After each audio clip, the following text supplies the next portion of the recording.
A very happy and fulfilling month of August to you and all your loved ones. I want to welcome you back to the weekly broadcast of my channel, Ask Pastor Nike. My name is Nike Ayola. Now I would like to pick up from where we left off, and that was with episode 73, which I uploaded on the last Friday of June. So this is episode 74. And as most of us would have rightly observed, all the more than 40 shows that I posted on my channel throughout the month of July, and which I intend to continue into the month of August as well, with the exception of Fridays, were from previous videos. And I want to thank you for the enthusiastic responses. They've raised more questions and issues that need further clarifications. And I have been challenged to work even harder. Yay! Now, many asked questions about how to establish a godly family culture in this present world, where the dividing lines between right and wrong, good and evil, moral and immoral are not simply muddled up, but have been completely obliterated in many instances. We now live in a world where moral uprightness and good character are rubbished. We live in situations where integrity is disdained, charisma is elevated over competence, and how you feel is the sole determinant of what you do. And honestly, for some of us, it's possible that we are worried, that we've never really realized the importance of deliberately building our family's culture and maybe our individual cultures as well. And I mean, if for instance, you're still single and we're thinking maybe it's too late. Now, I want to assure you honestly that it's never too late to start.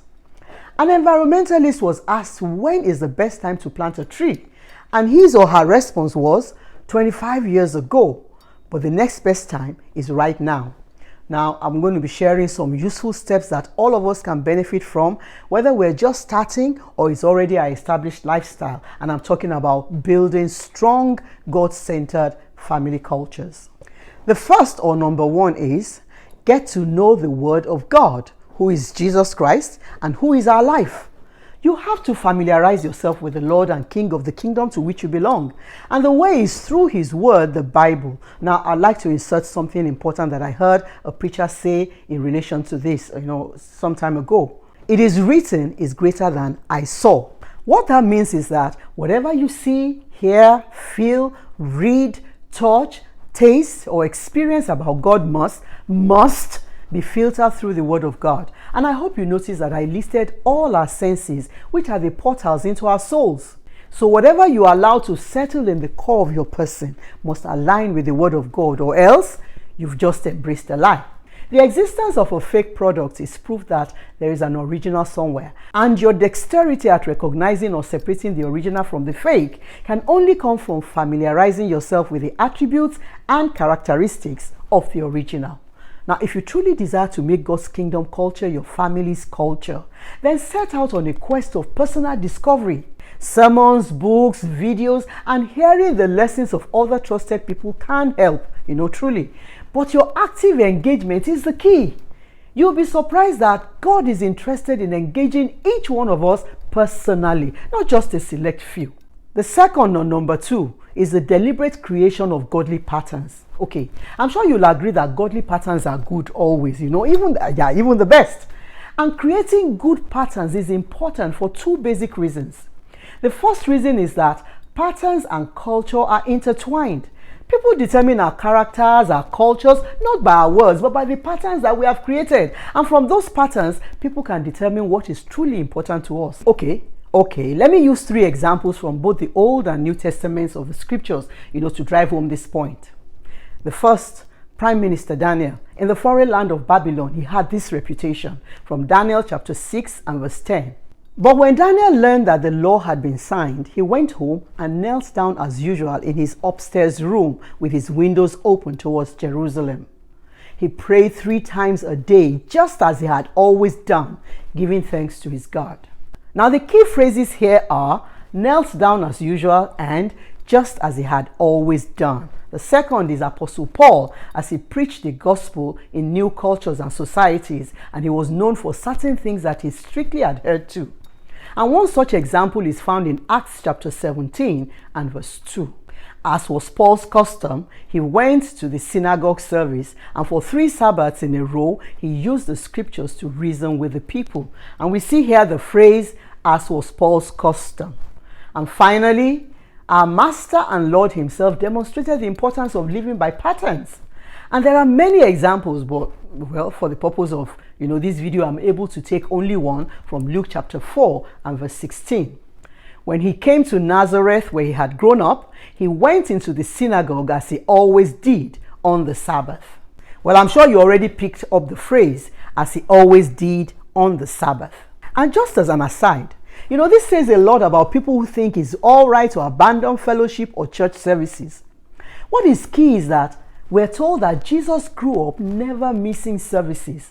He had established a pattern that he was known for, among many other patterns that he lived by. The second reason is because patterns model what you pass on, to be imitated by the next and coming generations. Patterns have to do with discipline and predictability. You are able to vouch for people's integrity or character because you can predict their actions and reactions based on the patterns that they have established. You can understand now that our patterns are our true culture. And the involvement of discipline in creating patterns is the one thing that makes this second tip very difficult for almost all of us. But our consolation is, however, found in 2 Timothy chapter 1 and verse 7. For God has not given us a spirit of fear and timidity, but of power, love, and self-discipline, or self-control, as is put in some versions. We can all see that the grace to establish godly patterns through self-discipline has been given to us by our good God. So people, let's do this.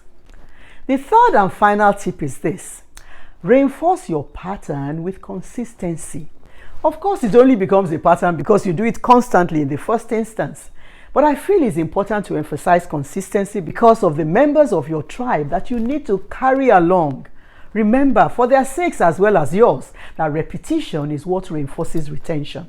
Remember also that anything that yields good returns and that is long-lasting in its effects takes time. So please don't expect harvest at the beginning of the process. And dare I say that anything that pays you dividends upfront is fraudulent, ungodly, and is setting you up for disappointment. So please, let's learn to keep at it because it's customary to have challenges at the beginning of any good process. Now, permit me to leave us with an assignment here. And I believe it will help us keep track of where we truly are as individuals and as families. Now, I want you to get a notepad, and preferably not one that you only have a few pages left on it. We're going to be making two lists. For the first, that is list A. Truthfully make a list of the patterns that you have been able to establish for yourself and for your family, both consciously and unconsciously. Even if you have experienced or you are experiencing pushbacks from your family or even from your own flesh sometimes. Now, you may want to create two columns for list A.